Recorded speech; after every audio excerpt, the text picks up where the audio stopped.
Hola artistas, Hola artistas. estamos con Montse Oliva Andrés, que bueno, es la pionera en YouTube de habla hispana con temas relacionados con historia del arte. Y de hecho el primer vídeo que vi yo en YouTube fue de ella, que recuerdo perfectamente una ocasión en la que una alumna me preguntó por el anuncio de Yador, de Dior, que era un anuncio en el que aparecía Versalles y la cúpula de los Inválidos de París. Y claro, a mí me descolocaba y lo estuvimos hablando en clase y efectivamente busqué en internet, vi el vídeo de Monse, allí me metí y pues bueno, así es como empecé yo a relacionarme con YouTube realmente, porque antes no era usuario de esta plataforma. Y en ese momento yo creo que solamente estabais la Gata Verde y tú, porque yo el segundo vídeo que vi fue de ella, pero tampoco había mucho más. No, no había mucha oferta. Afortunadamente ahora sí que es cierto que hay mucha más oferta de vídeos a nivel cultural. Ya Mm, tocaba.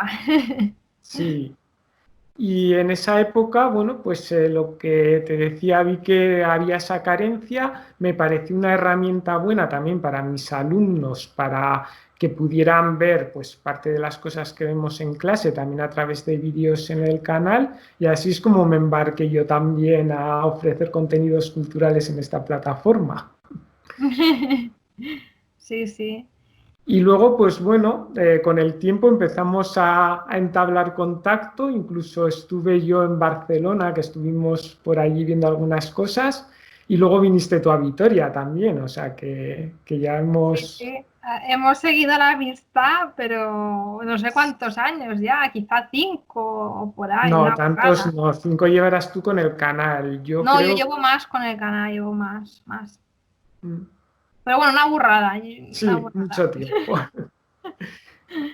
El caso es que, bueno, voy a presentar primero un poquito a Monse, que ya es graduada en Historia del Arte por la Universidad de Barcelona, realizó el trabajo de fin de grado con el título Escultura funeraria del cementerio de Montjuïc en el fin de sicle, un estado de la cuestión. Y estas investigaciones fueron publicadas en el periódico en un artículo titulado El arte enterrado de Montjuïc, que fue publicado por la periodista Natalia Farré. Pues luego hizo un máster en gestión cultural por la Universidad de Girona, perdón, con la obtención de matrícula de honor en el trabajo fin de máster, Patrimonio y Gestión Cultural en el cementerio de Montjuïc. Y luego, bueno, ha estado impartiendo también diversas conferencias, artículos y colaboraciones relacionadas con el arte funerario catalán, entre los que podemos destacar El Ángel de la Muerte, un análisis en torno a la escultura funeraria del modernismo, realizado conjuntamente con la doctora Mireia Freixa para el Congreso Internacional Esculpiendo del Escultor, que es que esta profesora, Mireia Freixa, yo recuerdo en teoría del arte que Pasojo, el profesor que me impartía esa asignatura, que es director de cine también, quizá algunos le conozcáis por eso, nos recomendó un libro de ella. Es un referente a nivel de modernismo y arte del siglo XIX y XX. Aparte que bueno, que ha impartido muchísimos años clase en la Universidad de Barcelona, así que bueno, es toda una eminencia y la verdad es que fue a acabar, entregué el trabajo de fin de grado, ella estaba en el tribunal y bueno, resulta que estaba haciendo casualmente un artículo relacionado con ese tema y me ofreció la oportunidad pues de hacer el artículo con ella y bueno, siempre le estaré agradecida y ahí es cuando yo me metí en el mundo de la investigación y de los artículos. Que tuvo que ser también muy gratificante para ti, que empezabas a investigar en ese momento, pues hacer una colaboración con una de las grandes, que Sí, incluso, sí. bueno, impartisteis una conferencia juntas y...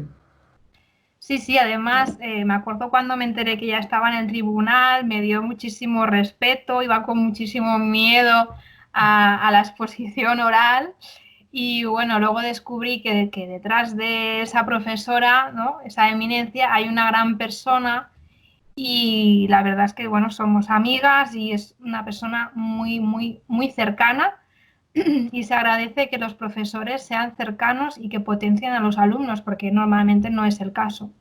Y bueno, siempre le estaré agradecida. Entonces, si quieres explico tu biografía. Hugo García es posgrado en Historia del Arte por la Universidad del País Vasco, profesor de los grupos de Historia del Arte de los Centros Socioculturales de Mayores, del Ayuntamiento de Vitoria-Gasteiz y de la Asociación de Vecinos de San Martín. Imparte asignaturas de Historia del Arte en las aulas de la experiencia de la Universidad del País Vasco y en ACAEXA, creador del proyecto digital Vitruvio Arte, compuesto por la web www.vitruvioarte.com, en la que imparte cursos de Historia del Arte online, y por el canal de YouTube Vitruvio Arte. Ha impartido numerosas conferencias para asociaciones e instituciones, tanto en Álava como en las provincias limítrofes. Colabora con Álava Medieval y tiene varios artículos publicados sobre temas arquitectónicos y de arte alavés. Bueno, pues hace un par de años surgió la oportunidad, pues, de hacer un artículo que ahora os explicaremos más detalladamente. Entonces le pedí a Hugo que me ayudara en la parte arquitectónica del artículo, porque la verdad es que yo estoy más especializada en escultura, y como era un artículo más bueno, científico, pues quería pues una colaboración con un experto. Y la verdad es que era una manera también de fusionar, ¿no?, nuestras colaboraciones y tal en YouTube, y nuestra amistad pues también en un artículo, ¿no? Entonces, si quieres, comparto ya el escritorio. Espera un poco, antes igual les enseñamos el resultado Ah, sí, final, que me claro. parece que, no sé, porque yo no me veo en pantalla, no sé qué Se tal ve ves bien, tú. se ve bien, se ve bien. Se ve Bueno, bien. pues esto es, son las actas de este congreso, ¿no? Donde al final quedó reflejado, quedó publicado este artículo que realizamos en colaboración, y que tengo que agradecer a Monse que me dejara participar en el mismo, porque al final la gran investigación de este artículo fue llevada a cabo por ella, ¿no?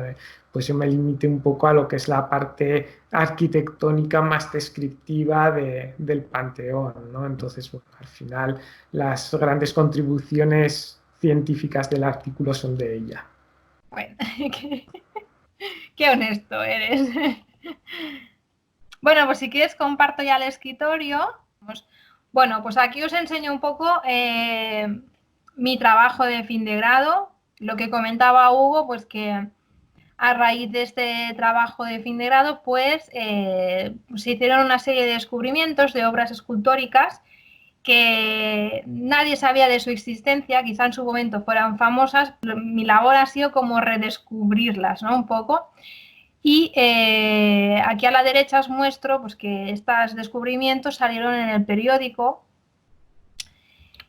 Y aquí esta es la Asociación de Cementerios, la ASCE, que es la que convocó estas conferencias, ¿no?, y esta oportunidad de presentar estos artículos sobre arte funerario que había sido influenciado por la cultura clásica. Entonces, en ese momento pues lo vi claro, que podíamos hablar perfectamente del Panteón Urrutia, y que bueno, pues que sería una buena oportunidad para investigar sobre él, ¿no? Y aquí os muestro que está publicado por Cambridge Scholars Publishing y que lo podéis mirar en Google Docs. Y esta es la aventura que tuvimos que hacer para ir a Grecia, porque, claro, yo pretendía, ingenua de mí, presentar el artículo. Entonces me dijeron que para presentar el artículo también tenía que hacer una conferencia. Entonces ahí, pues bueno, tuve que superar mis miedos, ¿no?, ir hasta Grecia, y también hacía poquito que me había como medio licenciado, ¿no?, y impartir una conferencia además en inglés, que con la dificultad que requería. Pero bueno, gracias a Dios me acompañó mi amiga del alma, la Vanessa, y allí fuimos hacia Grecia, hacia Atenas. La verdad es que fue un viaje que mereció mucho la pena. Sí, yo he de decir que por diferentes circunstancias en ese momento no fui, que es una cosa que me he arrepentido luego un montón. Entonces, pues bueno, no pude exponer el artículo allí en Atenas junto con Monse, a la que vemos ahí ya en plena exposición, ¿no? Con nuestra amiga profesora Sofía, que nos hace mucha gracia porque se pasó toda la conferencia con la cabeza girada así, pobre señora, que la persona que le puso la silla ahí era la moderadora y pobrecilla con la cabeza girada. Aquí a mano izquierda pues os muestro el folleto que te dan, ¿no? Cuando llegas allí con todos los conferenciantes, y bueno, da ilusión abrirlo y ver que tu nombre está allí, ¿no? Aquí es el certificado que me dieron por impartir la conferencia. Y bueno, si quieres, pues ya empezamos a hablar un poquito de la familia Urrutia. Bueno, lo que no se ve es la fotografía del panteón. Bueno, el panteón de Augusto Urrutia,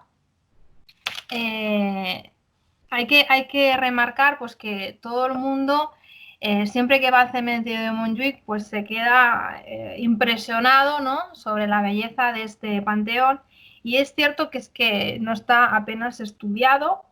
Y a mí una de las cosas que me llamó mucho la atención es investigar sobre la familia, una familia desconocida pero muy popular en la época, y también pues investigar un poco sobre el arquitecto, ¿no?, y los escultores. Encuadrarlo un poco dentro de los cementerios catalanes y del inmenso patrimonio que tienen, que bueno, también yo creo que este vídeo espero que sirva un poco para poner en valor este patrimonio más desconocido, que igual también sería bueno potenciar y que la gente lo conociera, lo valorara y realmente podría convertirse también en un recurso turístico y también de conocimiento para los propios catalanes de las joyas que tienen, como vamos a ver de los grandes escultores del momento, ¿no? Y arquitectos también.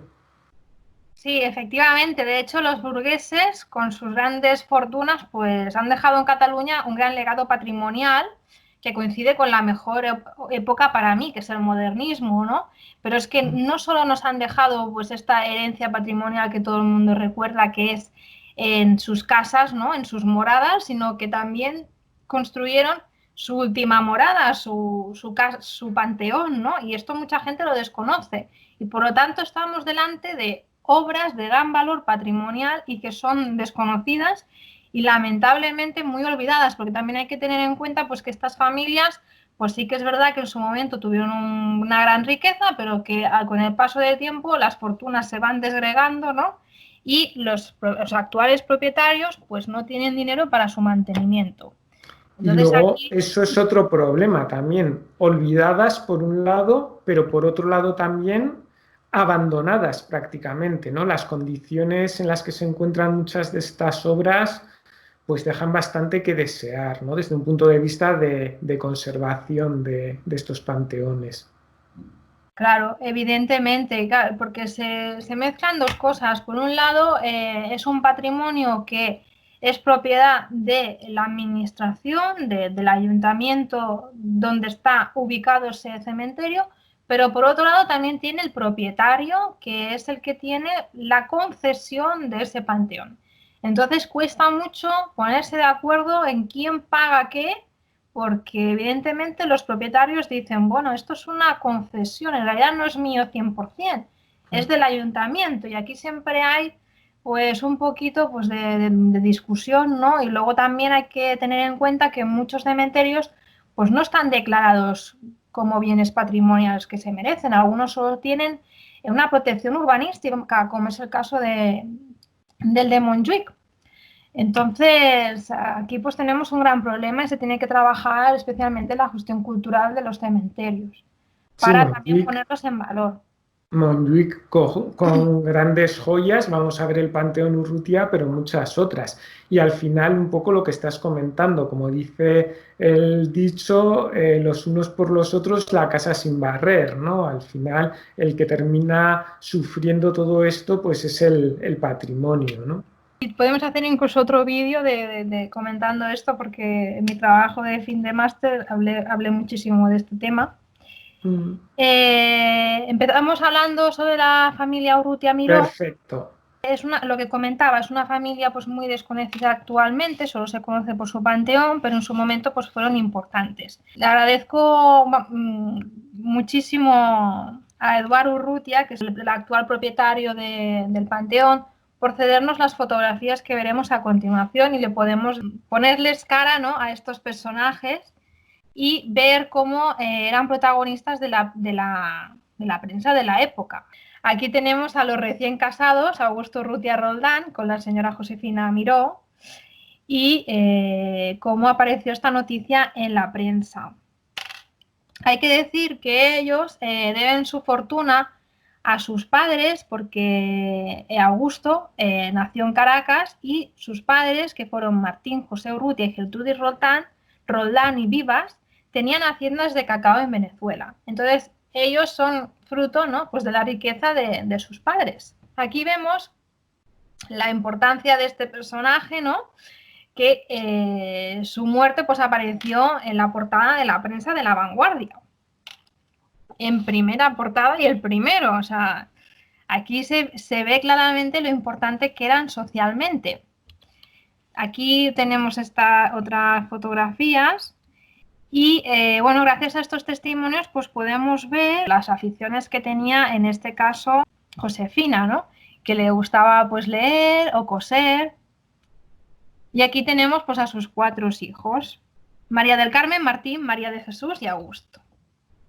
Y aquí tenemos un ejemplo que he puesto aquí de un panteón que también es la familia, que es una tumba muy sencilla y contrasta un poco con pues que la propia familia tenga un panteón tan monumental y luego también una tumba tan sencilla, ¿no? Y bueno, aquí vamos a explicar que el arquitecto del panteón, que es Antoni Vila Palmés, realizó 3 casas para los Urrutia. Una de ellas fue el panteón, otra fue Vila Jesusa y otra fue Vila Urrutia. Las 3 fueron obras del arquitecto. Vila Jesusa no se conserva, es de 1902 y como podéis ver la fotografía es la típica casa de influencia así un poquito modernista desde la época, y sabemos que debe su nombre es un homenaje, ¿no?, a la hermana de don Augusto y su hija María Jesús, apodada Chuchita.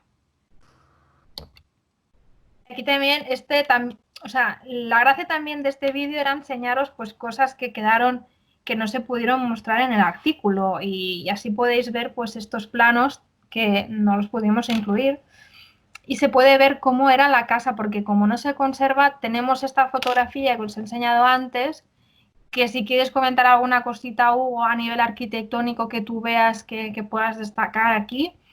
Sí, por ejemplo, en lo que son los alzados, ¿no?, que se ven esas curvas características del estilo, y también se ve a mano izquierda ahí esa especie de anejo, y luego también las plantas vemos como sí que tienen como base un cuadrado o un rectángulo, pero vemos cómo están seccionadas, que es una característica que vamos a ver también luego en el panteón.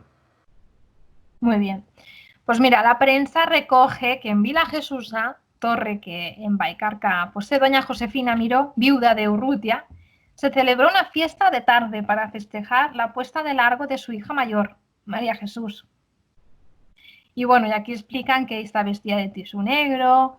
Bueno, todas estas citas pues me gusta mostrarlas porque nos dan un poco de testimonio de cómo era la familia y cómo era importante también socialmente que aparecían en la prensa, ¿no? Y aquí podemos ver la firma de Augusto Urrutia y la firma del arquitecto Antonio Vila Palmés.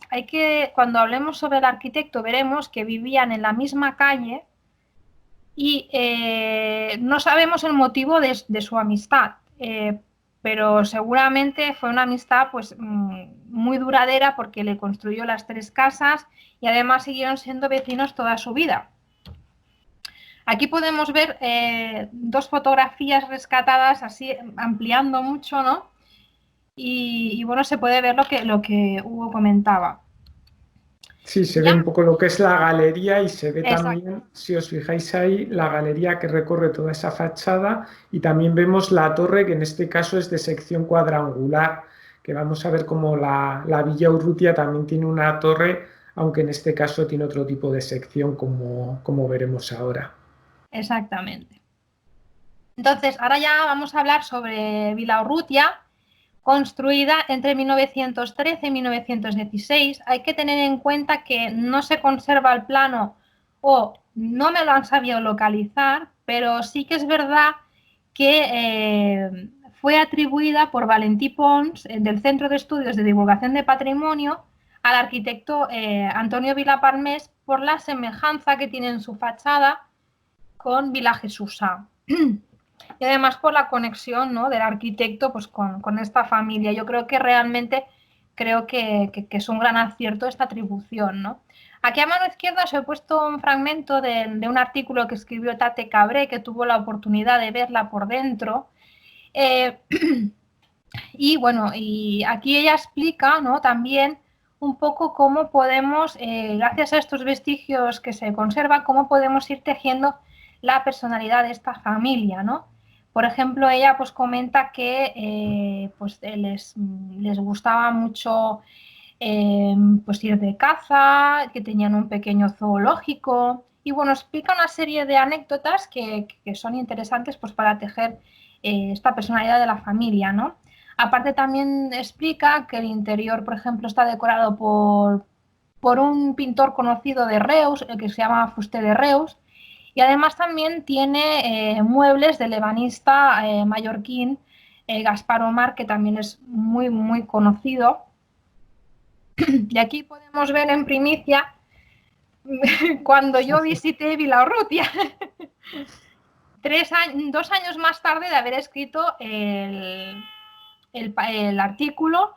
Y bueno, la inmobiliaria que actualmente tiene la gestión de Vilaurrutia, pues me dio la oportunidad de poder ir y visitarlo. Casualmente en aquel momento estaban quemando cosas y tiene esta sensación, ¿no?, esta fotografía un poco como de una película de Disney, ¿no?, así tan misteriosa y que parece hasta un castillo por detrás, ¿no?, un poco.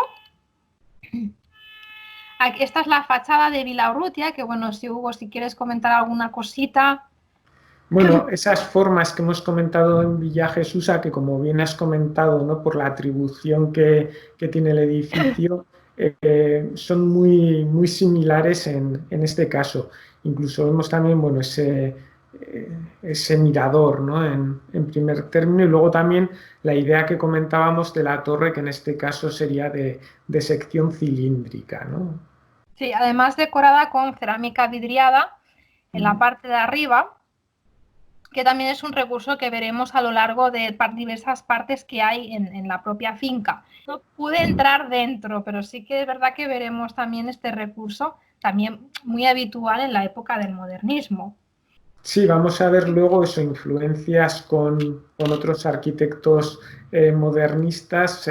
Bueno, luego no sé si igual cuando aparezcan estos pequeños edificios lo comentamos mejor, ¿no? Un detalle de la casa que me hizo especial ilusión ver, que son pues las cuadras, ¿no?, donde tenían pues sus gallinitas y sus animales, y hasta este último detalle pues era decorado con esta decoración de trencadís que vemos aquí al lado, y me parece que son muy bonito de ver, ¿no? Es que es lo que queda de esta familia. Además hay que destacar que está en bastante mal estado y es una pena porque hasta mimaban hasta ese último detalle, ¿no? Sí, vemos ahí la influencia que comentábamos, ¿no? De Domenech y Montaner, o la influencia también incluso de la secesión vienesa, ¿no?, en esos motivos de flores que son tan característicos de este estilo modernista, ¿no?, pero ya a un nivel no solamente del modernismo catalán, sino que también lo podemos ver en otros movimientos, ¿no?, dentro de este modernismo. Sí. Y bueno, aquí también tenemos esta balaustrada también decorada, y aquí atrás pues tenemos este tolos, ¿no?, circular, que debajo de él tiene una cripta, que también es muy curioso de ver aquí debajo de mí. Os voy a poner un pequeño vídeo donde se puede ver el interior de esta cripta tan original simulando pues la naturaleza, ¿no? Tan típico también del modernismo y también influenciado por Gaudí en Sí, estos bancos. los bancos totalmente, sí. Aquí es la salida y bueno, así pues podemos ver un poco en vídeo, ¿no? Hay que decir que bueno, todo lo que es alrededor de la casa era como una especie como de restaurante o lugar para hacer para hacer bodas y celebraciones. También tiene su propia iglesia. Y bueno, y aquí ya vamos a entrar un poquito, vamos a empezar a ver fotografías que he podido obtener del interior de la casa, que a Hugo le hizo mucha gracia estas escaleras que conducen a la parte superior de la cúpula. Igual amplía, ¿no? El PowerPoint, que lo tienes Ah, sí, minimizado. perdón, perdón. Aquí se ve clarísimamente la influencia de San Carlos de las Cuatro Fuentes en Roma, ¿no? De esa arquitectura barroca y esa escalera magnífica, ¿no? Que además yo he tenido la oportunidad de ver en directo en esta iglesia romana, como digo, y en cuanto vi la escalera, porque me acuerdo que andábamos ahí comentando, ojo, la influencia de Borromini y tal, Sí, pero el lo que es el punto concreto, ¿no? La escalera concreta de San Carlos de las Cuatro Fuentes, ¿no? Que además, bueno, Monse, creo que te referías a esa anécdota que tengo yo sí, cuando visité exactamente. esta iglesia, que es que siempre la cuento, pero es que quedé totalmente impactado, ¿no? Corría ya por el año 2003, ¿no? Que estuve en Roma.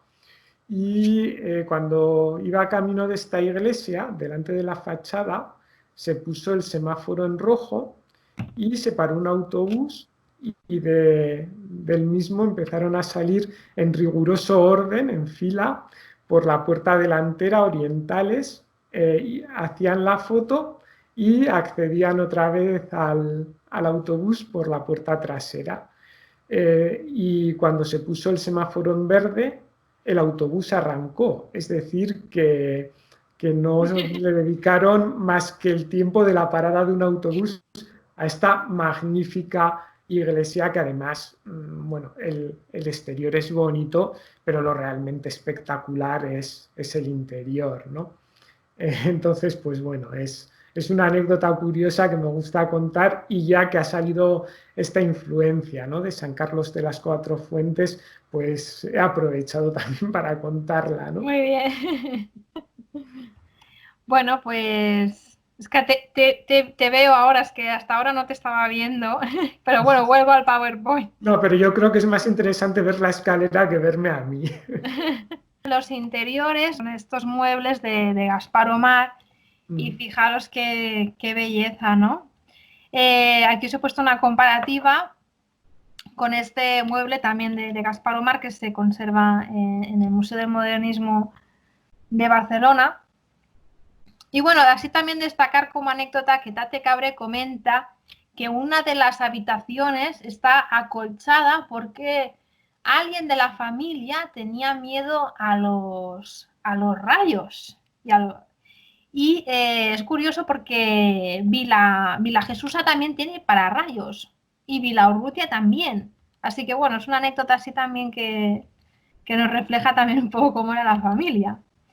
Y bueno, ya entrando en materia con el arquitecto del Panteón, la verdad es que lo único que se conocía del arquitecto hasta nuestro artículo era lo que os pongo aquí a la derecha. Esta cita del diccionario de artistas de Raffles, en que explica, bueno, un poquito su biografía. Pero bueno, escarbando un poco, la verdad es que encontré pues muchísima información que ahora voy a resumirla un poco, pero que la podéis ver también en el artículo. Aquí a mano izquierda está su tumba, que está en el cementerio de Poblenou. Entonces, bueno, comentaros que rápidamente que Antoni Vilapalmés obtuvo el título de arquitecto en la Escuela Superior de Arquitectura de Barcelona en 1888, que vivió en la calle Durán y que él propio se construyó y se diseñó su propia vivienda, como estáis viendo aquí en este plano, tampoco se conserva. Al principio formó el centro técnico administrativo donde estaba trabajando con 2 ingenieros. Y más tarde ya se anunciaba y firmaba en solitario como arquitecto Antoni Vilapalmés con despacho en Ronda Universidad.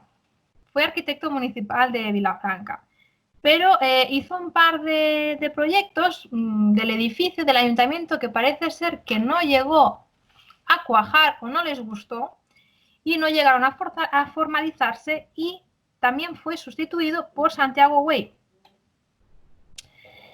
Luego volvió a ejercer de arquitecto municipal, pero esta vez de la ciudad de Barcelona, o sea que al final le salió bien. No sabemos por qué rechazaron este proyecto, por qué lo sustituyeron, pero al final logró ser arquitecto municipal de Barcelona. Entonces, fue un hombre muy polifacético.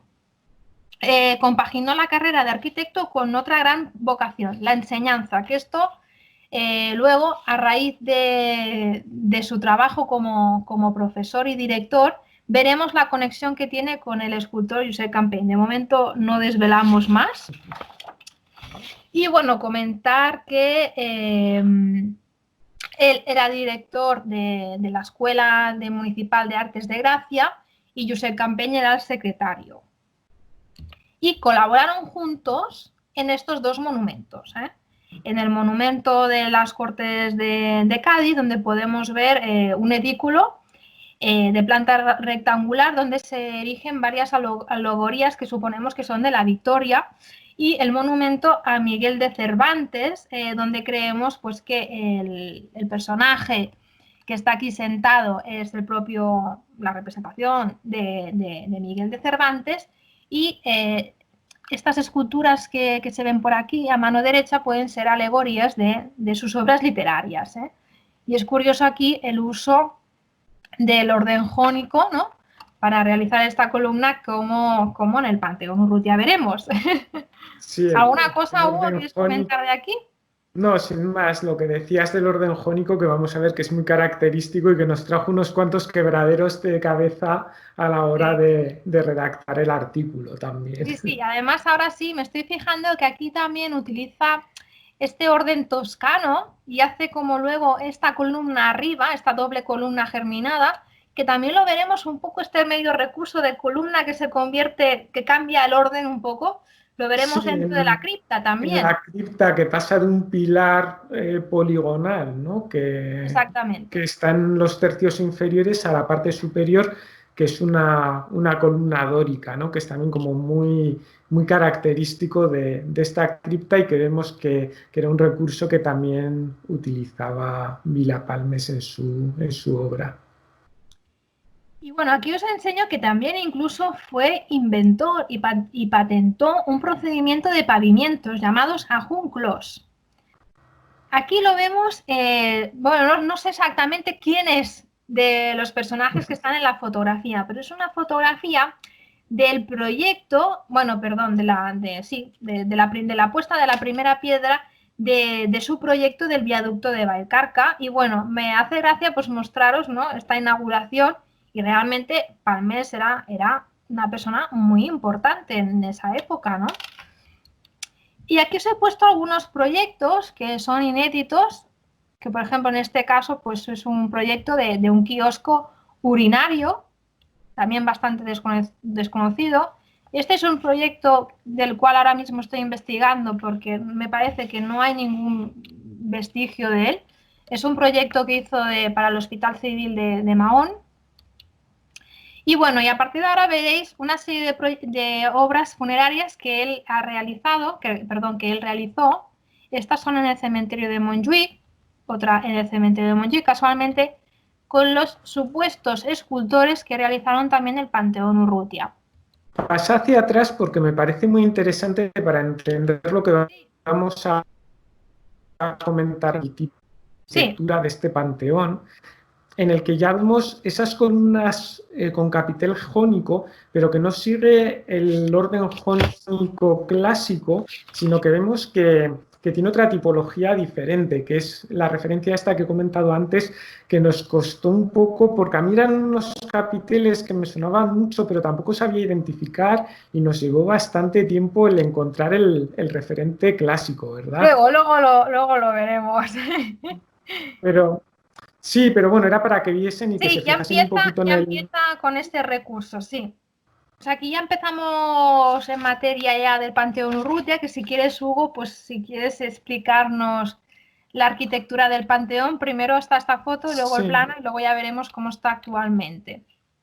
Vamos a empezar con esta fotografía histórica en la que Vale. vemos que, bueno, hay elementos que se han ido modificando, como luego nos contará Monse, pero si os fijáis, vemos dos de los tres niveles, hay dos niveles en superficie, el primero de ellos sería donde está la escalinata Aquí. y donde vemos esta imagen del ángel, ¿no? Que es tan importante, y luego vemos un segundo nivel donde aparece la columnata con estos capiteles jónicos de los que hemos comentado. Pero en la parte inferior también nos vamos a encontrar el acceso a una cripta que sería el tercer nivel, como vamos a ver luego en la sección del Panteón. En la escalinata que queda partida, ¿no? por esta imagen del ángel, vemos cómo a lo largo de la escalera nos encontramos un elemento de clarísima influencia del que es mi artista favorito, que es Michelangelo Buonarroti, que son estos aletones en volutas que utiliza él en la biblioteca laurenciana, ¿no? en la escalera de la biblioteca. Y también vamos a encontrarnos, bueno, pues con otros elementos, como pueden ser esas ménsulas, ¿no? Con la representación de una cruz, y esto hace ese marco, ¿no? Para lo que es la escultura del ángel que comentábamos. Y en el nivel superior vamos a ver también una columnata con una forma que no es recta, sino que vemos que tiene esta forma que nos recuerda a la columnata de Bernini de San Pedro del Vaticano, de Roma, ¿no? O sea que vemos aquí ya varias influencias de este panteón, no tanto en el mundo clásico, así en un primer vistazo que estamos echando al mismo, sino más en momentos clasicistas dentro de la historia del arte, o manieristas, en este caso, como es el caso de Miguel Ángel, o ya barrocos en el caso de esta columnata de Bernini. Además, el coronamiento, ¿no? Con esta escultura que da también una mayor verticalidad al panteón.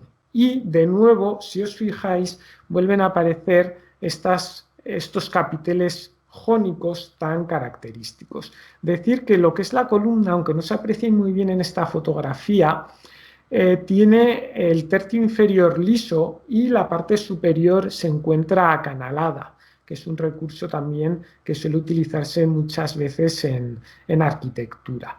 Y en esta columnata también luego vamos a ver una serie de clípeos en mosaicos con una serie de símbolos muy interesantes vinculados con lo que es el tema funerario, que luego, bueno, cuando Vale. vayamos pasando las imágenes iremos analizando. Pasa si quieres a la siguiente. Y aquí se ve muy bien lo que he estado diciendo en la fotografía histórica anterior, ¿no? Vemos la columnata, si os fijáis en este alzado que tenemos aquí, vemos un poco la disposición de estas columnas, vemos también perfectamente esos aletones que nos recuerdan a Miguel Ángel, y también vemos la escultura en el centro de la composición. Y sobre la columnata, como decía, dando verticalidad al conjunto, pues vemos la escultura con la cruz Es que hemos... curioso porque en el proyecto, si te fijas, es un grupo escultórico. Y en cambio, finalmente se optó por esta alegoría de la fe, no sabemos el motivo. Yo sí que es verdad que en varios proyectos que he ido viendo de cementerio es posible que cambiaran de idea, y es bastante frecuente encontrar que en los proyectos pues haya pues unas esculturas diferentes de las que habían concebido. De hecho, si te fijas en el ángel, mm, no está desolado, sino que está mirando hacia el frente. mm. Sí, Es son diferente. Y aquí arriba, pues modificaciones. este grupo, pues, bueno, me hacía gracia pues comentar esta final de este cambio de decisión del concepto, ¿no? Un poco.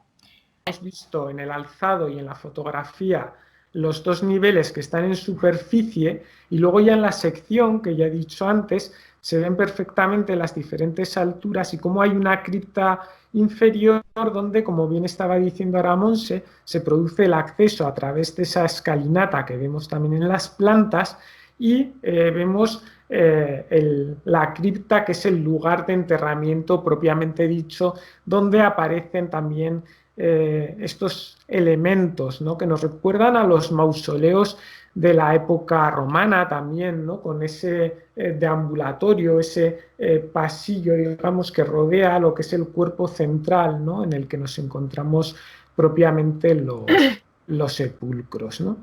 Entonces, pues bueno, eso en cuanto a lo que es la sección. Y en planta podemos ver lo mismo que hemos comentado también en la planta de la villa, ¿no?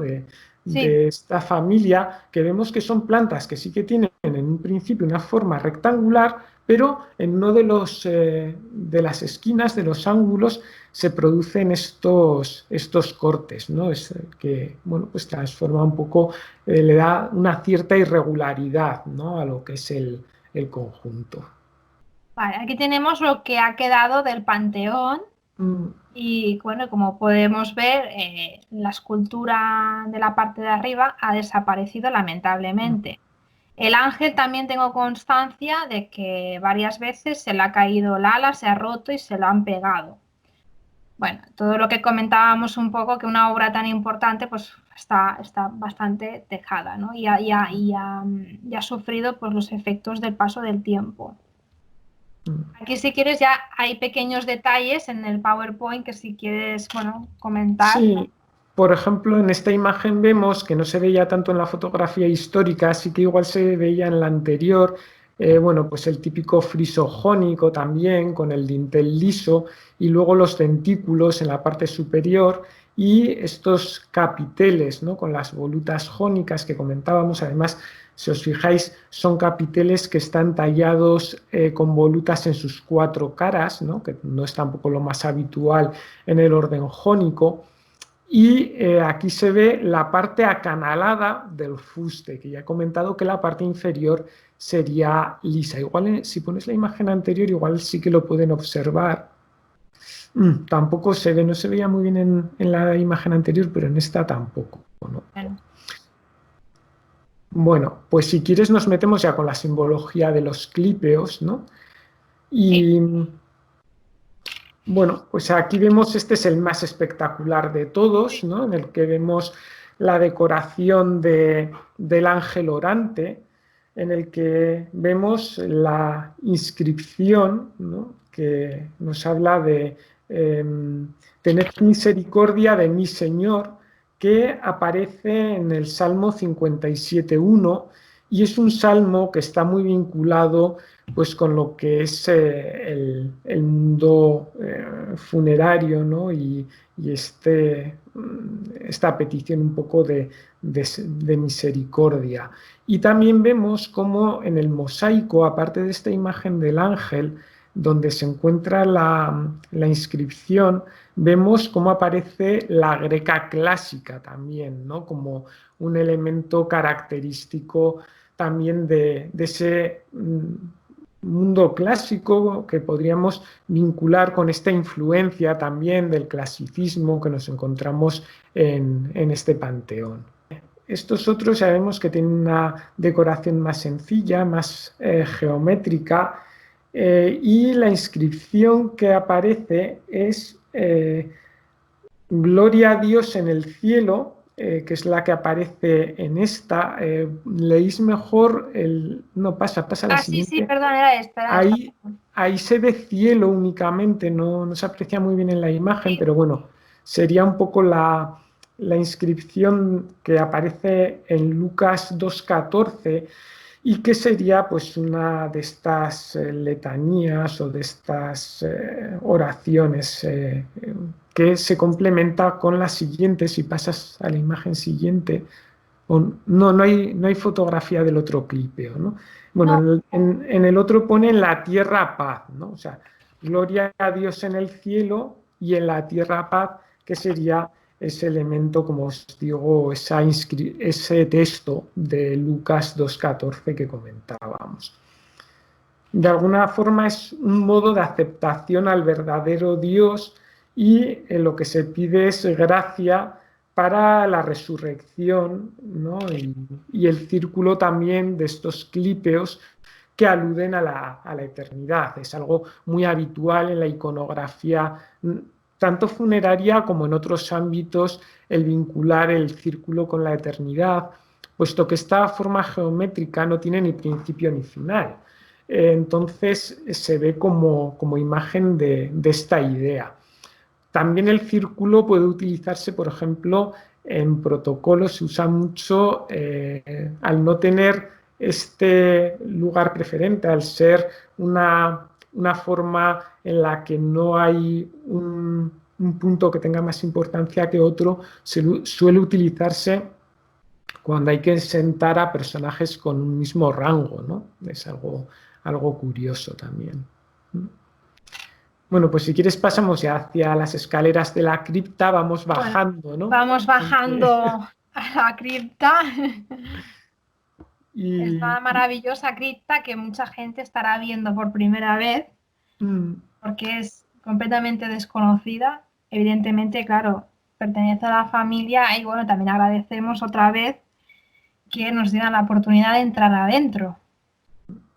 y aquí vemos lo que he comentado ya en la sección, ¿no? Esa forma anular que nos recuerda a los mausoleos de época paleocristiana y de época romana, que tienen ese deambulatorio que rodea todo el elemento central, ¿no? Que vemos que está cubierto con esa bóveda. Y si pasas un momentito a la imagen anterior, si no te importa, por favor, ahí vemos pues bueno, ciertos elementos como son estos soportes tan característicos que comentábamos antes, si recuerdas, que son unos pilares de sección poligonal en los tercios inferiores, pero sin embargo luego se rematan con columnas dóricas, con bueno, ese estilo pues un tanto peculiar, ¿no? También bueno, con una imagen clásica, pero que no sería el orden dórico clásico, puesto que no es de estría,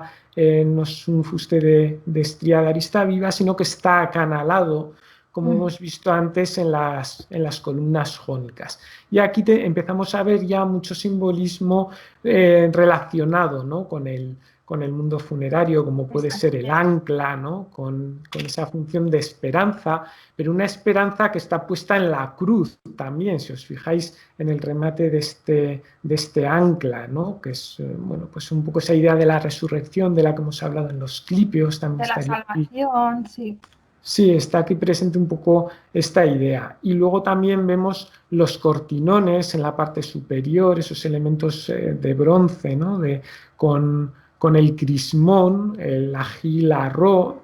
Yo creo que se ve mejor si señalas en el otro cortinón, Aquí, creo, o sí. yo por lo menos ahí en la imagen que tengo yo en pantalla, veo Vale, mejor el crismón. sí, aquí se ve. Es la ají, esa especie de X, es la letra griega, una de las iniciales de Cristo, con la Ro, que la vemos como una P, pero que en realidad es el equivalente a la R en el alfabeto griego, que son las iniciales de Cristo y que ya también lo vinculamos un poco con este arte paleocristiano que estábamos diciendo antes, puesto que es una de las representaciones más antiguas que se utilizaba de Cristo, este crismón que luego va a pasar al románico con otra connotación del crismón trinitario, pero bueno, no vamos a enrollarnos porque si no se nos alarga mucho el directo, que me temo que ya se nos está alargando bastante. Y luego también vemos, bueno, pues una serie de palmetas también y de otros elementos ahí efectivamente, ¿no? Que están muy vinculadas también con el mundo griego, con el mundo funerario, que pueden aparecer en estelas que luego veremos, ¿no? Que eran unas estelas además que aunque tengamos esa idea del mundo griego, del mundo clásico, como un mundo en blanco, ¿no? Sin embargo, estas estelas funerarias se encontraban en las afueras de las ciudades, en lugares que estaban en el camino, dijéramos, y para que fueran visibles para las personas que se acercaban a la ciudad, ¿no? Pues estaban totalmente policromadas, ¿no? De hecho, muchas de ellas conservan todavía hoy huellas de esas policromías y se han podido reconstruir, ¿no? Que es una de los mitos, ¿no? Que tenemos ahí creados de este mundo clásico en blanco, tal y como lo vemos en el contexto neoclásico, ¿no? Aunque este panteón sea algo posterior, pero ya estamos aquí vinculándolo mucho con todo lo que es la influencia clásica, pero claro, es ese ideal clásico que se tenía en la época, ¿no? El clasicismo en blanco, que es lo que vamos a ver fundamentalmente representado. Y luego aquí vemos eso, esa influencia griega por un lado, pero también la romana, a través del arco de medio punto, la bóveda, pues que ya hemos comentado también antes. Igual sí que vamos a ir avanzando porque si sí, no... bueno, hay más simbología que bueno. Pero creo que me se ve parece que mejor sale en más imágenes adelante. más adelante, sí. Sí, ahí por ejemplo se ve en lo que es el acceso a la capilla de la cripta, Un en los pequeño altar. soportes, en los pilares, se ve muy bien ese simbolismo que hemos comentado de la hoja del laurel, ¿no? También en relación con la idea del triunfo, el triunfo de la fama sobre la muerte y otros triunfos, ¿no? Que pueden Muy, aquí... muy utilizado en el arte funerario, muchísimo. Mm. Y luego también las formas estas que nos recuerdan un poco a formas de las olas, a formas marinas. Y ya pasamos, ¿no? a este altar, a este retablo, donde nos encontramos pues, una de las iconografías por excelencia dentro del contexto funerario.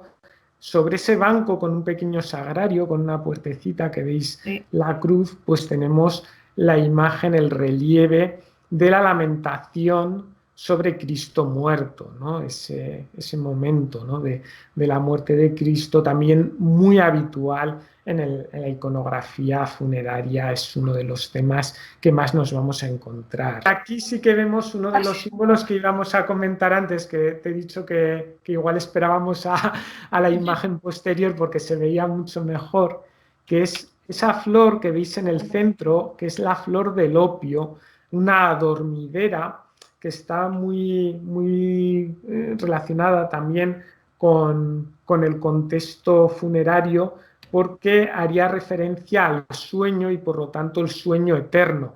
Es una idea también que se identifica mucho ya también en el Renacimiento, por ejemplo, ¿no? Que es la identificación de la muerte como un sueño hacia otra vida, ¿no? Entonces es un poco ese contexto en el que nos vamos a encontrar estas adormideras, en este caso esta flor del opio. Aquí otra vez el laurel. Sí, que es un Aquí, motivo muy recurrente. aquí lo vemos en detalle, el laurel de las columnas. Y aquí vemos en detalle también pues, lo que comentabas, ¿no? El ancla. Y las palmetas ahí. Sí, igual me he precipitado un poco comentando esto porque en estas imágenes se ve mucho mejor, sí. Tenemos en detalle este crismón.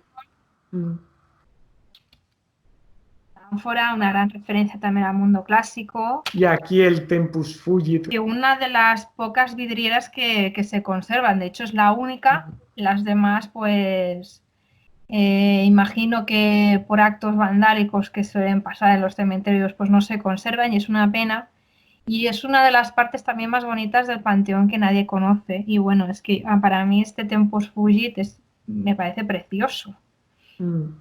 Sí, la idea del reloj de arena con las alas, ¿no? El tiempo fugaz, ¿no? El tiempo que pasa volando, ¿eh? Aquí tenemos la oportunidad de ver, ¿no? Pues estos nichos donde son enterrados los familiares de la familia Urrutia. Ya hemos escogido uno que está en blanco por respeto, ¿no? Y también podemos ver esta iconografía, ¿no? A través del ancla, las palmetas. Aquí vemos también la palma, también simbolizando esta victoria, ¿no? que obtiene el alma una vez ha llegado al cielo. El cementerio de Montjuic y otros está repleto de palmas, repleto. Si acaso dejo esta imagen que es más bonita. Hay que destacar que el Panteón se construyó en 1908, que es en plena época modernista, cuando el neoclasicismo, que es el estilo que tiene este panteón, ya era un estilo obsoleto en Cataluña en 1875. Las razones por las que los propietarios escogieron este estilo son dos, básicamente. En primer lugar, porque el modernismo pues, no tenía una iconografía sobre el arte funerario, porque era un estilo que acababa de nacer. Por lo tanto, era lógico que estos artistas se inspiraran en aquellas culturas que habían dominado esta cultura funeraria, como son, por ejemplo, la cultura egipcia, la griega o la romana.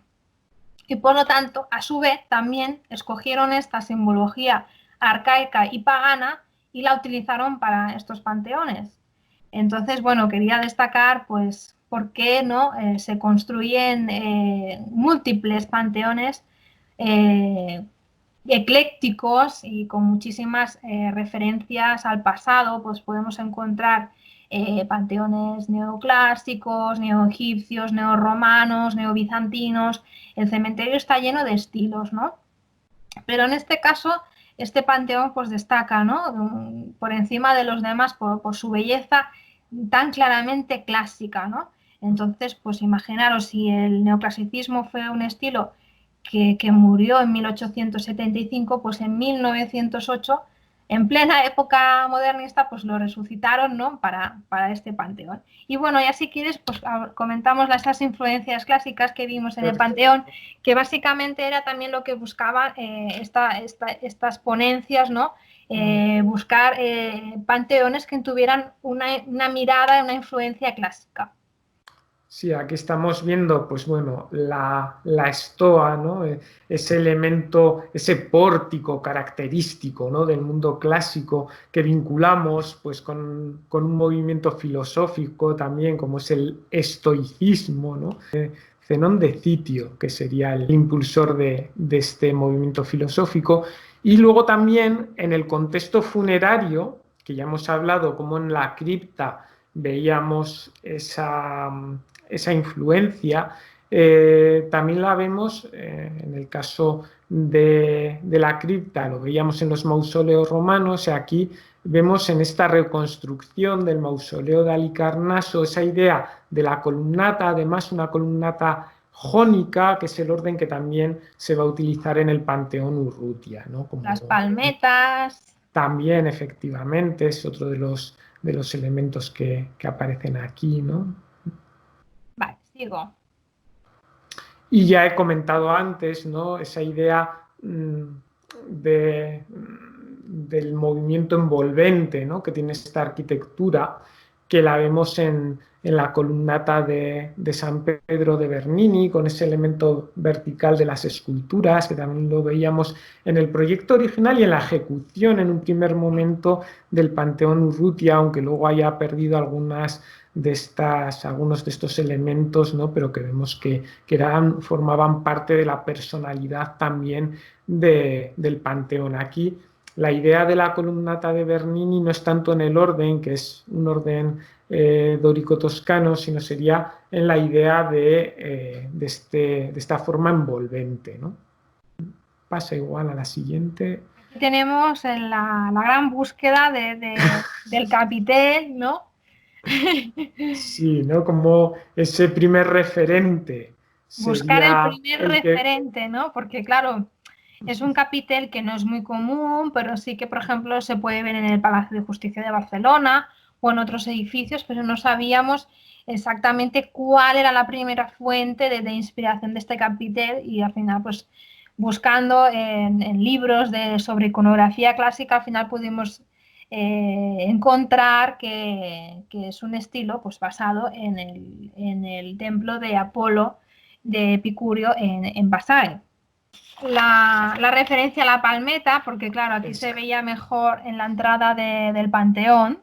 Totalmente, porque ahí vemos sí que es clara la referencia a estas estelas funerarias que he comentado antes en los cementerios griegos, y ahí en en la imagen de referencia, ¿no? Están estas estelas del cementerio del Cerámico, ¿no? Donde se ven esas palmetas, además con una forma muy, muy similar, que es claramente el referente iconográfico de este acceso a la cripta del Panteón. En el interior de la palmeta también volvemos a encontrar otra vez la planta dormidera, la amapola, el opio, otra vez este referente, ¿no?, al sueño eterno de esta familia, coronando el nombre de familia Urrutia. Aquí. Bueno, y aquí tú, Bueno, uno de claro, tus artistas favoritos. aquí tenemos la escalera de la Biblioteca Laurenciana, como os comentaba, de Michelangelo Buonarroti, del gran Miguel Ángel. Esta escalera que es magnífica, bueno, todo el espacio, ¿no?, del hall de la Biblioteca Laurenciana, que es un espacio muy reducido y que a través de esta escalera Miguel Ángel, bueno, pues dilata totalmente el espacio. Vemos como lo que es la escalera en sí no tiene ningún parecido con la del Panteón Urrutia, pero si nos fijamos en lo que son, no son más los aletones, eso es, esas formas están prácticamente calcadas Sí. en lo que son, bueno, yo lo estoy señalando aquí con el dedo, pero a mí mi dedo no se me ve en la pantalla. Están ahí, pues eso, al lado del ángel, a la izquierda, si os fijáis, se ve muy bien la forma de este aletón con volutas que vemos también en la escalera de Miguel Ángel. Así que vemos que ya he comentado antes, ¿no?, cuando he hecho la introducción, que no es solamente el mundo clásico como el mundo grecorromano, sino que estas influencias neoclásicas también las encontramos en ese barroco romano clasicista de Bernini o en este manierismo de Miguel Ángel, ¿no?, que también, bueno, pues tenemos que pensar que ya en el siglo XX pues se tenían como referentes clásicos, ¿no? Están recogiendo, ¿no?, estas influencias que se van dando a lo largo de la historia del arte. Al final es lo que comentamos muchas veces, ¿no?, que de la nada nada se crea y el gran artista es el que ha visto mucho arte, entonces tiene muchas referencias de las que puede tomar, ¿no?, pues estas formas tan características que estamos viendo en este panteón, ¿no?, que es una auténtica maravilla.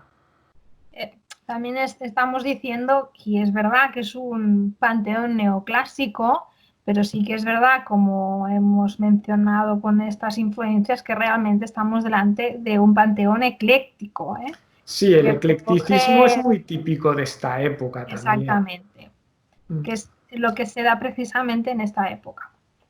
Pero bueno, dentro de ese eclecticismo son siempre formas como muy clásicas, ¿no? Domina por supuesto, la influencia clásica, sí. Bueno, pues si quieres empezamos hablando de la escultura. Sí, que yo ya me he enrollado bastante, ahora te dejo a ti que te enrolles. Bueno, pues como podéis ver, tenemos dos magníficas esculturas en este panteón, el famoso Ángel Desconsolado y esta escultura que creemos que es una alegoría de la fe, que está desaparecida y viste un himation griego, y podemos ver que también tiene pues el contraposto, ¿no?, que es esta pierna que se adelanta para dar movimiento a esta figura. Os quiero mostrar el rostro del ángel, porque yo creo que nadie se ha parado a mirar la cara que tiene el ángel, ¿no? Entonces hice un vídeo para que podáis ver, ¿no?, el rostro de este ángel, y creo que es muy curioso de ver, y de hecho creo que gracias a este vídeo podéis daros cuenta que es una obra que realmente está hecha por un gran escultor, que es lo que hablaremos a continuación, y que esto no puede hacerlo Detente un momentito si quieres, porque yo creo que es interesante de comentar otra de las cosas, ¿no?, con respecto a estas esculturas, en cuanto a la limpieza, que muchas veces es muy agresiva por el tipo de productos que utilizan. Ahí se veía muy bien en lo que son los pies, en las venas o en el ala del ángel, como están muy deterioradas posiblemente por la utilización de estos abrasivos, ¿no? Exactamente, sí. Yo creo que se ha limpiado varias veces con lejía, que es un recurso que no se puede usar es una piedra porosa, entonces el poro absorbe la lejía y va degradando pues este mármol. Fijaros aquí lo que os comentaba, el rostro del ángel, que nadie se ha parado a mirar, pero yo como soy muy curiosa, bueno, enseñároslo pues en primicia, ¿no? Y aquí también podéis ver pues con los detalles de esta gran escultura. Fijaros qué maravilla, qué manera de ejecutar estas plumas.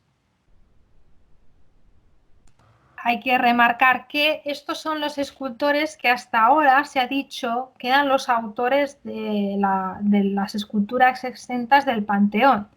Fueron unos escultores que firmaron en la parte derecha como Martínez Fortuny. Hay muchas referencias a ellos en el sentido de que hay gente que dice que son un propio escultor que se llamaba Martínez y Fortuny, otros que le llaman Martínez y Fortuny por separado, pero bueno, si analizamos la firma nos damos cuenta que Martínez.Fortuny escultores. Entonces, comentaros que la búsqueda de estos escultores ha sido como una travesía en el desierto y afortunadamente por fin los encontré en el Anuario Riera en la sección de escultores tallistas. Entonces, en 1903 se anunciaba el escultor José Martínez Girona. Por lo tanto, ya vemos que no es Martínez Fortuny. En el taller en la calle Mallorca, número 259. Mientras que en 1904 y 1905, el taller del mismo está en la misma calle 217. Bueno, pero ya es en el 1908 cuando ya aparecen juntos como Martínez y Fortuny. José Martínez formaba parte como contador de la Junta Directiva de la Asociación Patronal de Marmolistas. Esto es lo único que he podido encontrar de ellos. Claramente, que quede claro que estamos hablando de dos escultores. Ellos se dedicaron básicamente, mi teoría es a la decoración escultórica decorativa del Panteón. Las esculturas exentas, ahora hablaremos sobre ellas. Entonces, fijaros que son los escultores que realmente no destacan por su gran técnica, ¿no? Vemos aquí que lo que están realmente haciendo es un relieve y es curioso de ver que hay algunos recursos decorativos que también están en el Panteón Urrutia.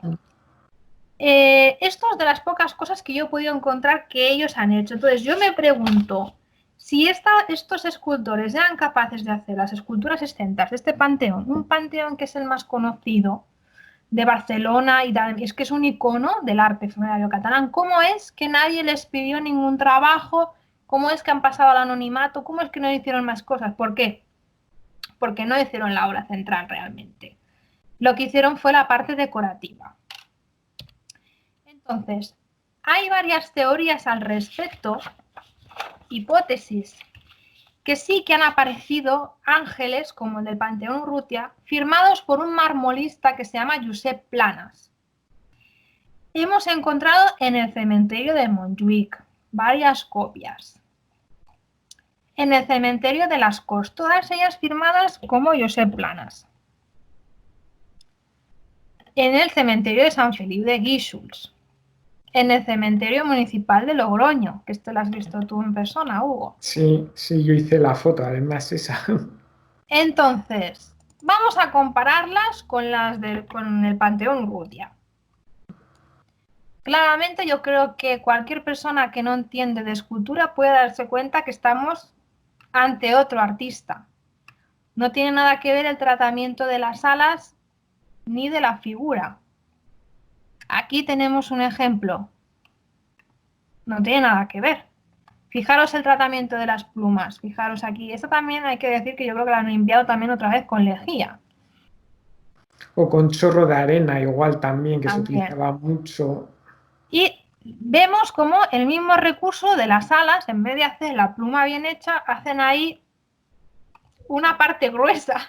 Que eso, las formas redondas normalmente suelen ser de escultores que no tienen la técnica bien, no saben más allá de las técnicas que han aprendido en los talleres, no son escultores que se han formado. Entonces aquí se puede ver otra vez la comparación. Entonces queda claro que no se trata, el ángel, queda claro que no está hecho por este Josep Planas, que fue el que realizó copias. Al ser el ángel famoso, pues él realizó sus copias, pero no estamos ante el auténtico autor. Otra referencia que tenemos es que Carme Riera, en el libro Los cementerios de Barcelona, dice que posiblemente, bueno, no, creo que afirma que el autor de la escultura central es Roberto Passani. Imagino que porque, bueno, parece una obra italiana, por ese clasicismo, ¿no?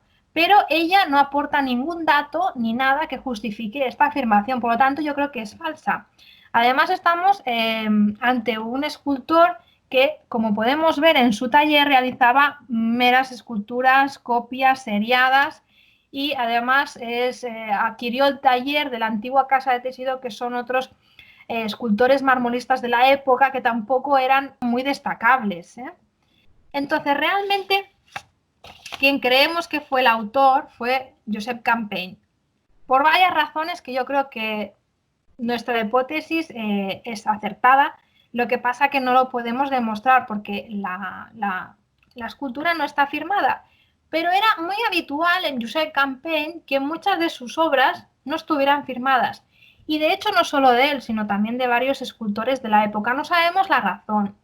Y esto ha dado a malas atribuciones. Es decir, si los marmolistas que hicieron la decoración del Panteón firmaban, parecía que la escultura central también fuera de ellos, y no es así. Entonces, ¿por qué creemos que fue Josep Campeny? Por lo que os hemos comentado antes. El arquitecto Vila Palmés era el director de la Escuela Municipal de Artes de Gracia, y Josep Campeny era profesor en la propia escuela y también era secretario. Entonces, si yo soy un arquitecto y me piden la construcción de este gran panteón, yo voy a recurrir a mi gran amigo y compañero Josep Campeny para la realización de estas esculturas. ¿Por qué? Porque Campeny tiene una gran tradición funeraria. De hecho, mira, aquí tengo una foto que me hace gracia enseñarla, que no sabía si la iba a enseñar o no.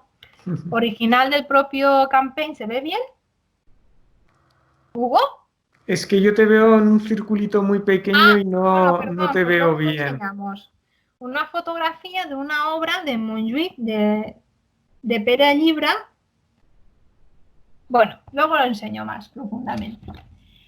Pues luego también sabemos que este arquitecto y este escultor, como hemos comentado, participaron en dos proyectos importantes para el centenario de las Cortes de Cádiz y el monumento a Miguel de Cervantes, donde vemos diversos atributos que podemos ver también en el Panteón Urrutia. Y luego también tenemos este ejemplo de ángel que hasta ahora había estado oculto en el musgo, la firma de Josep Campeny. Este sí que está firmado y presenta exactamente la misma iconografía de ángel desolado que podemos ver en el Panteón Urrutia, que evidentemente, si nunca había utilizado esta iconografía, raramente también era un poco atribuible. Pero al darse esta reciente restauración en el cementerio de Tolosa, pues también se lo hemos podido atribuir, ¿no? También lo utilizaba, y además, si os fijáis, el mismo recurso de la pierna en esta postura, las manos desoladas. Y aquí os he puesto pues diversas obras de Campeny para que veáis un poco cómo tiene un estilo muy parecido al del Panteón Urrutia.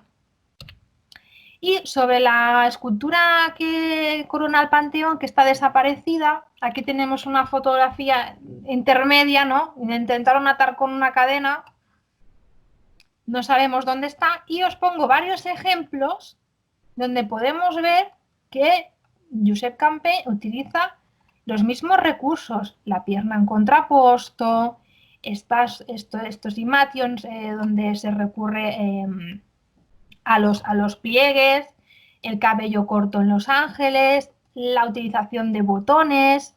Todo esto son atributos de Josep Campeny que él suele usar en sus obras, que lo podemos ver en esta alegoría de la fe. Aquí tenemos pues este recurso de dos panteones, uno realizado por Campeny y el otro el Panteón Urrutia, donde podemos ver la utilización del acanto o las cenefas también en la parte inferior de los ropajes. Y bueno, ya por el estilo iremos un poquito rápido, Hugo, en este aspecto aquí. Vemos claramente otra vez cómo está influenciado, pues clásicamente por el mausoleo de Halicarnaso, en este friso. También vemos que tiene una clara influencia de Cánova.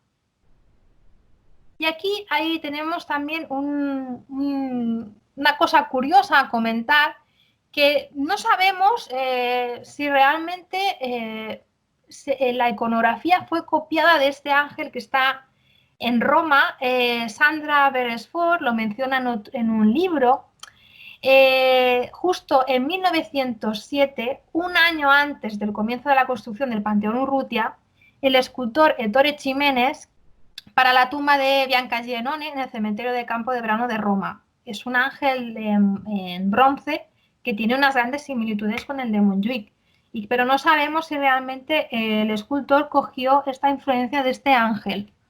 Entonces, hay que remarcar, ¿no?, pues que estos ángeles evolucionan, ¿no?, y empiezan, pues también dejan un poco de banda esta función de protección del difunto y pasan a ser un poco ángeles que representan, pues, sentimientos, conceptos abstractos, ¿no?, como por ejemplo, pues la tristeza, la fe.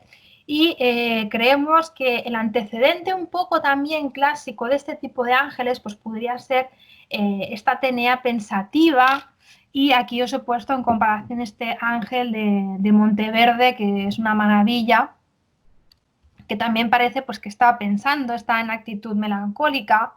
Sí, la idea de la melancolía que en la escultura funeraria se puede ver también, por ejemplo, en el Pensieroso de Lorenzo el Magnífico en la sacristía nueva de Miguel Ángel, ¿no?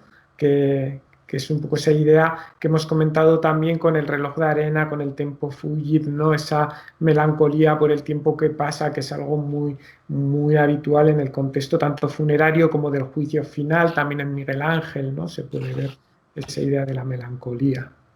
O en Durero, ¿no? En el grabado famoso de Melancolía 1 también vemos un poco esa idea, ¿no? De la figura alada con la idea de la meditación, ¿no? Exactamente. Bueno, como dice el PowerPoint, los ángeles afligidos comienzan a representar y transmitir emociones abstractas, pues como el dolor, la desesperación, y todo esto pues se ve a lo largo del modernismo y el simbolismo y a lo largo también de la historia del arte, claro, evidentemente. Uno de los precedentes de este ángel desolado, podríamos decir, que se encuentra en el cementerio acatólico de Roma y fue elaborada por William Wetmore. Es una obra muy famosa en homenaje a su esposa Emmeline, muerta en 1895.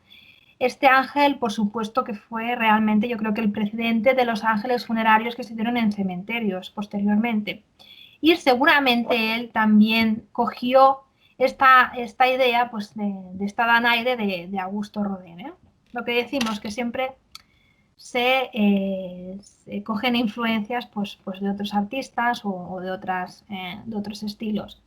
He puesto este ejemplo del Panteón Mercedes de Casas de Vilanova, del cementerio de Montjuic, para ver también cómo Josep Llimona, uno de los escultores más importantes del modernismo catalán, también coge este ejemplo de ángel desolador. Y además también no lo he puesto, pero esta obra al final él la divide en dos y acaba haciendo pues la obra del Desconsuelo, que es la obra más importante y conocida de él porque está en el Parlamento catalán y bueno, de hecho la última visita de Pedro Sánchez estuvieron mirando la obra, o sea, imaginaros la importancia que tiene. Y bueno, y aquí finalizamos este directo. Y nada, Bueno, agradecer a todos los oyentes. 1 hora y 26 se ha hecho de noche.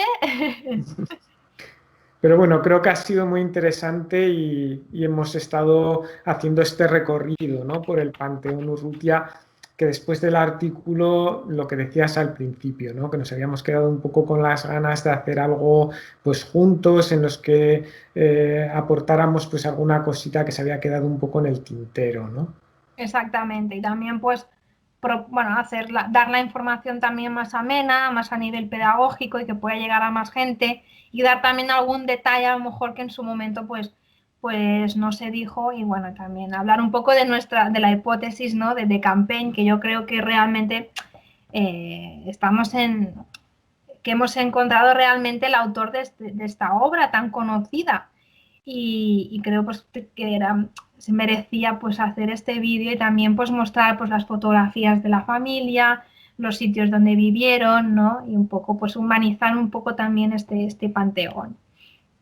Y bueno, si alguien se quiere leer el artículo, está en inglés, pero puede consultarlo gratuitamente en Google Books, que está disponible, nuestro capítulo está disponible en Google Books, me parece que es el 6. El 5. No, el 5, perdón. El 5 yo creo que era así. Sí, el 5. Y podéis verlo entero. O sea, aquí está toda la información, está resumido, pero podéis leerlo y podéis disfrutar también de estas fotografías inéditas. Y nada, Hugo, si quieres comentar alguna cosita de tus cursos o alguna cosa. Bueno, sí, que no he dicho nada al principio. Has estado comentando un poco la página web vitruvioarte.com, que he subido recientemente el curso sobre Miguel Ángel Buonarroti. Ya he comentado, mi artista favorito, y si queréis profundizar un poquito más en su vida, su obra, el contexto social de la época, la Florencia de los Medici, la Roma de estos papas, ¿no? Del Julio II, León X, la época del Cinquecento fundamentalmente, pues os invito a que os apuntéis y que disfrutéis de Miguel Ángel. Muy bien, pues nada, esperemos que hagamos más colaboraciones ahora que hemos descubierto este sistema. Esperemos que se haya visto bien y nada, pues nos vemos en la próxima. Pues hasta la próxima. Espero que sea pronto.